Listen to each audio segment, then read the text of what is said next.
My dad refuses to do therapy. He fights with my mom. They yell at each other, but we can't understand what he's saying. We know he's frustrated. We know he has things to say and things that he wants to do, but we can't understand him and he can't make himself known. I've asked him to go to therapy. The doctor has recommended 3 different therapists that he can go to, but he's not even willing to get in the car to check it out. I think he believes he can't do anything more than what he can do right now. And in a way, he's given up.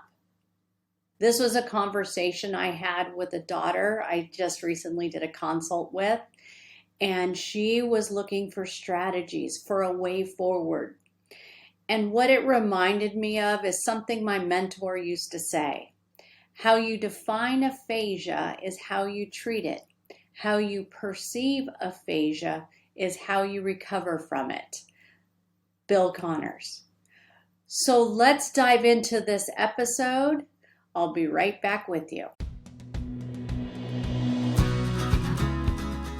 Welcome to the Listen for Life podcast with Genevieve Richardson. Genevieve is a speech-language pathologist rehabilitating adults with communication challenges after a stroke or due to a neurological impairment. Get equipped with knowledge from experts in the field and professionals you need to know. We'll hear stories and experiences from others who are navigating life with aphasia. So, put your earphones in and take a walk outside. This isn't just a podcast.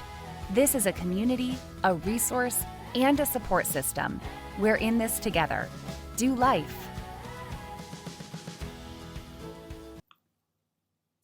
Welcome to the Listen for Life Aphasia podcast. This is episode 3 of Uncomplicating Aphasia. Check out our new guide, 5 Empowering Beliefs for Brighter Days Ahead. This is available now on the front page of our website, dolifespeechpathology.com/5, the numeral 5 to get there quicker. If not, grab it just straight off the homepage. And without further ado, we are getting into the profound influence of perception and definitions based on the journey with aphasia. How we understand and view aphasia, not just as healthcare professionals like myself, but also the clients themselves, the patients who have aphasia and their families. Everyone plays a pivotal role in shaping the path of recovery. It's not merely about challenges faced. It's about recognizing the potential for growth, adaptation, and resilience. This episode is going to explore the impact of these perceptions on treatment choices, engagement in rehabilitation, and ultimately the quality of life for those navigating aphasia. First, let's define aphasia. Aphasia is a communication disorder affecting a person's ability to use and understand language, often viewed through the lens of its clinical symptoms. However, it's the underlying perceptions and beliefs that deeply influence how treatments are designed, implemented, experienced, and accepted. Acceptance is a big part of this formula. Whether we see primarily language impairment or as a broader challenge affecting all aspects of an individual life, these views impact everything from therapy goals to the strategies that are employed in treatment. Our perceptions can either limit our potential for recovery or unlock a door to innovative, holistic approaches that emphasizes not just language recovery, but a return to a fulfilling and engaged life. This daughter felt helpless because her dad refused to even get in the car to consider therapy as an outpatient. And I want to preface that. He already went through his course of hospital therapy. What must that have been like for him to not be willing to even try outpatient therapy? Aphasia is clinically defined as a language disorder caused by brain damage. It can impair speaking, understanding, reading, writing, texting, typing, thinking, holding thoughts in your head, formulating sentences, interacting with others, reading other people's body language, using gestures. But this definition of aphasia only just touches the surface of the full, profound impact aphasia has on a person's life. What about their identity? What about how they see themselves? If aphasia is significant, even if it's not significant, it's however the person who has the aphasia, it's their perception, it's their experience, it's how they feel. It's not for us on the outside to judge how they should feel. We might have our own ideas, but it's based on how do they feel and perceive. Do they have shame? Do they have embarrassment? Do they feel there is no hope? All of these things can manifest in different ways throughout the therapy process, or in the case of this gentleman whose daughter called me, not engaging in the next step of the therapy process. So we have to understand the perception of the person with aphasia and what it is they believe. And sometimes they're not going to be able to explain to us what they believe, but we can glean it based on their reactions, their body language, their facial expression. And then we can ask clarifying questions in a simple way to try and get to the heart of the matter. Over the years, I have worked with, I couldn't even quantify how many clients, but over 30 years, that's a lot of clients. And the folks that make the progress are the folks that have the belief that they can do better. They are the folks that have some kind of a support system, cheerleaders in their court to help them keep moving forward. Because unfortunately with aphasia, it's not something you're just going to wake up from in a day. It's a slow progress. And sometimes it's 2 steps forward, 1 step back, 3 forward, 3 back, 5 step forward, and then maybe another 2 forward and then 1 back. Whatever the case may be, it is not linear. It is not just a straight uphill climb. There's peaks and valleys all the way through the process.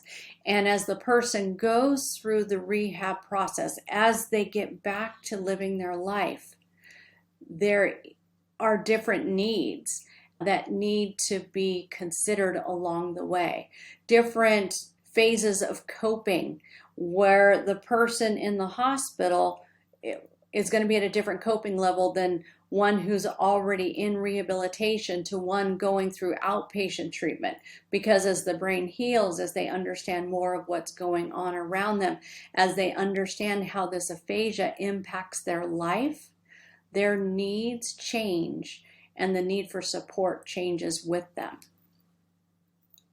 So perceptions of aphasia. Individuals often perceive aphasia as a condition with significant challenges, like no duh, right? Healthcare professionals can help shape these perceptions. I was talking to a husband the other day, and he said that I was the first clinician in months who gave him any hope that his wife could make progress. He said that in no uncertain terms, the home health therapist that just stopped coming to the house to see his wife said he should have no illusions that she's going to wake up tomorrow and be able to talk, that she is not going to be able to get back to doing the things she loved to do before. How does that impact the husband? Does that give him hope? Does that give her hope? There's ways to say things, never about sugarcoating, never about misleading or misconceptions, but there is always another way. There is always hope. Perhaps it was that clinician that didn't have the skill set to help that family move forward with aphasia.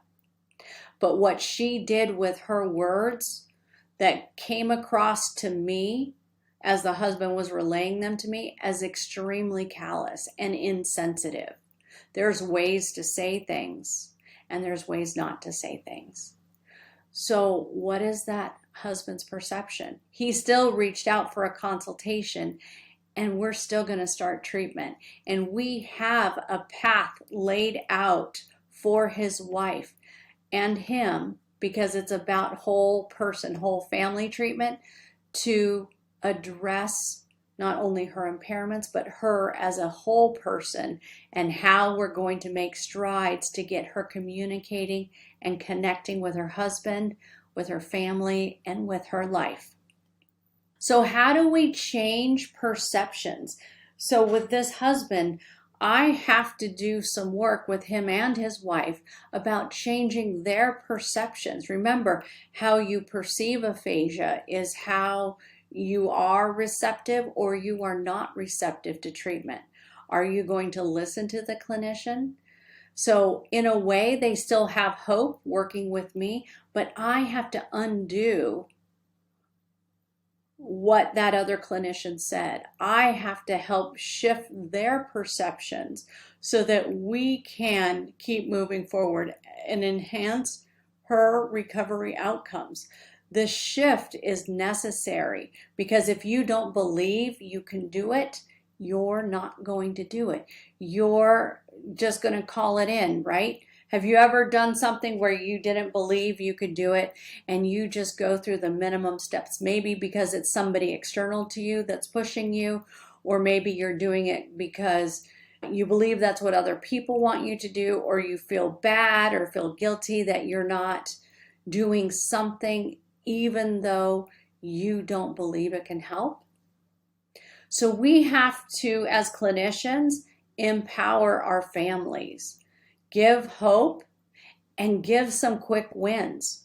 We have to start by overcoming some communication barriers.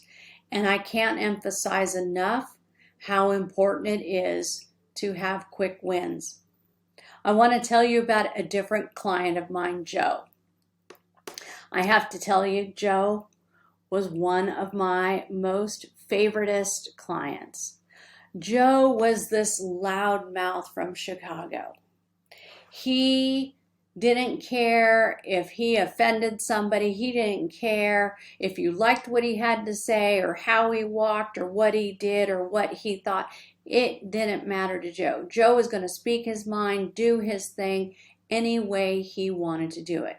But he had one soft spot. Well, maybe two. His first soft spot, when we really started to dig into Joe's identity and how it was so ingrained in him to not care about what other people thought, what I came to find out after some time and some very deep conversations, his soft spot was his wife, number one, and his grandkids, number two.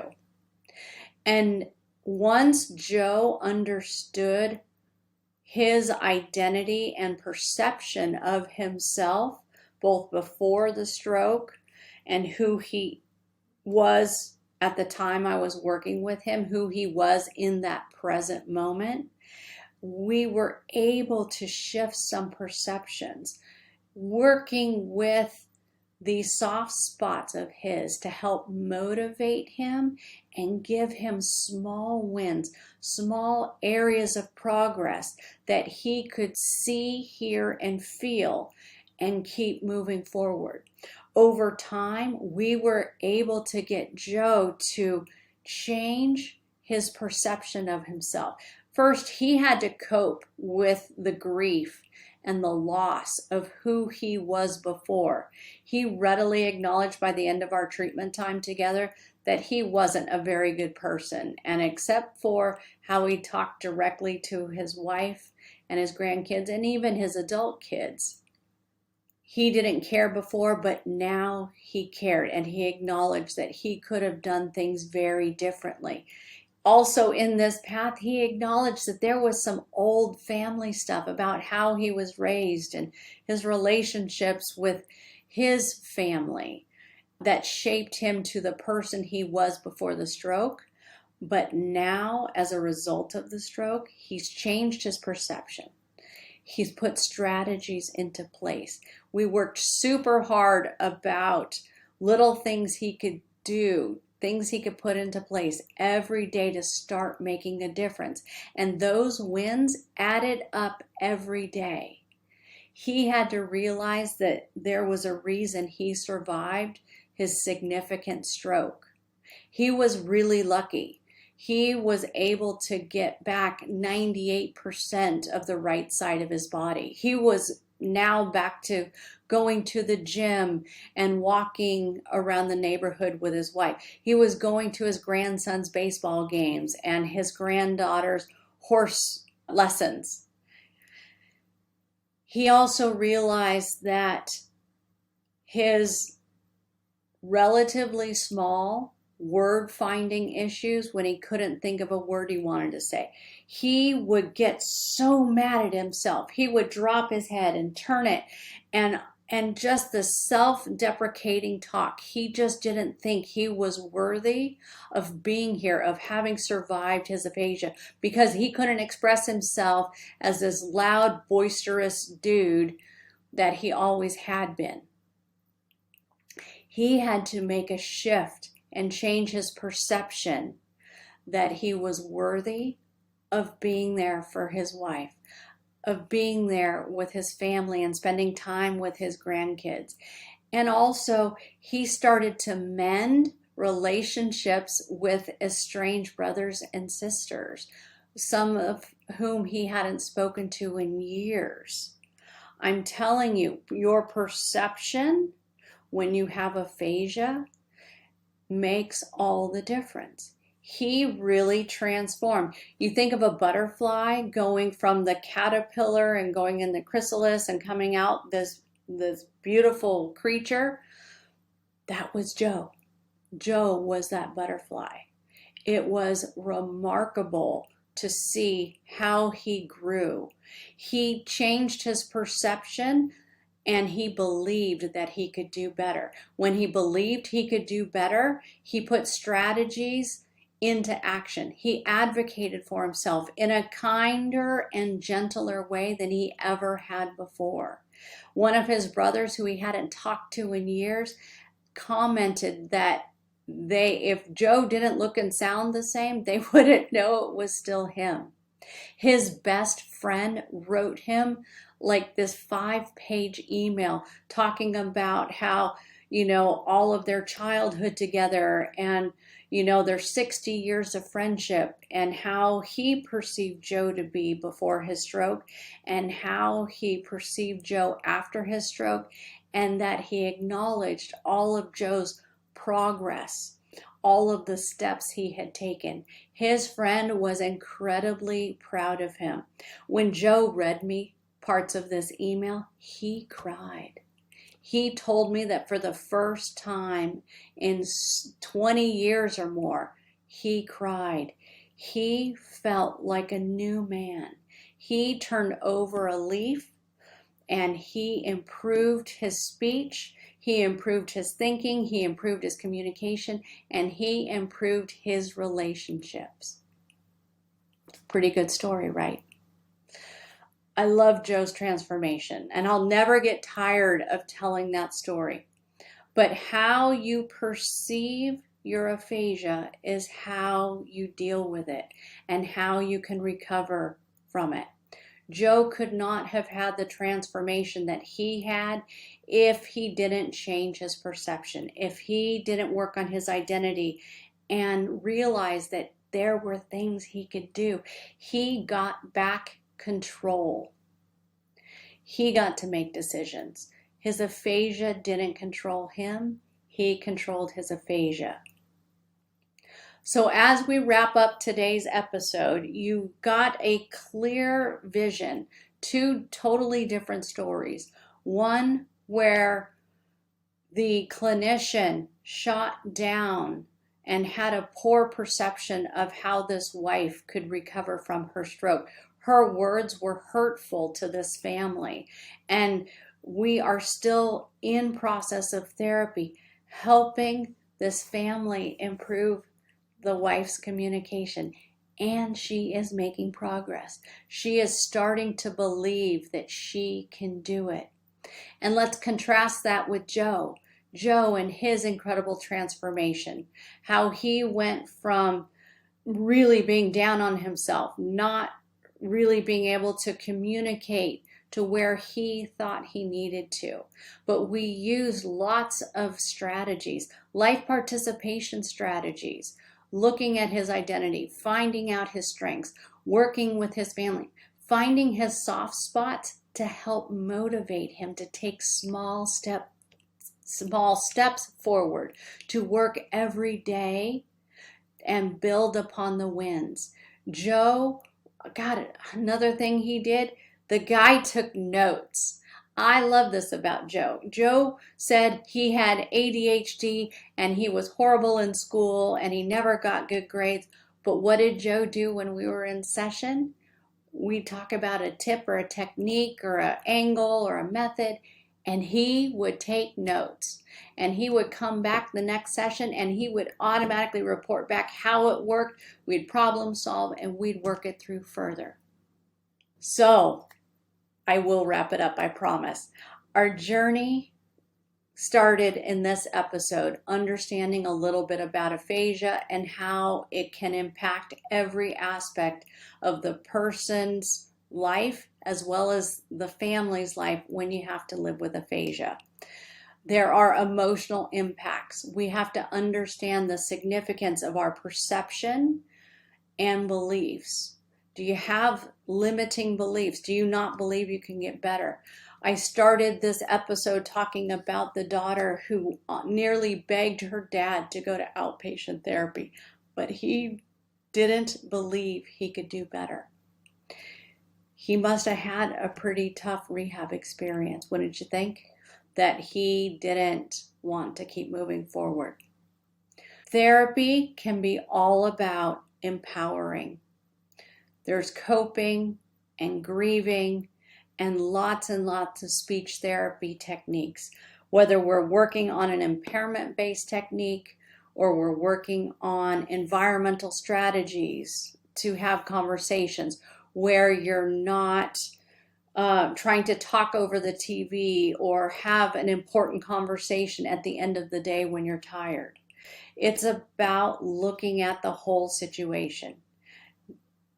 And when we can get someone to believe they can do better and get them lined up with a clinician with a therapy method that looks at the whole person, whole family, to keep moving forward, that is power. If you felt inspired by this episode, I would love your feedback. You can email me directly at hello@dolifespeechpathology.com. But did you know I have a free PDF handout for you? Of course I do. If you go to dolifespeechpathology.com, you can download this free PDF. It's about 5 elements of hope, and there is hope with aphasia recovery. But you have to do your part and know that you can get better and seek out the resources. Download that PDF today and start building your hope one day at a time. As always, thank you for listening. You can watch this episode, get the transcript, or you can even ask Genevieve on the Listen for Life Aphasia podcast website. Just like the name of the podcast, Listen for Life Aphasia podcast.com. Go there now, check out this episode and so many more that we have. Wishing you a fabulous week. Take care.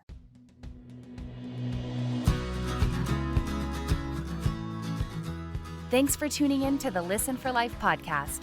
We hope you feel empowered and supported. Head over to listenforlifepodcast.com to see the show notes with links and information from today's episode. Do you have a topic, a resource to share, or a guest recommendation? Inquiring minds want to know. Let us know in the comments section. Wishing you a fabulous week.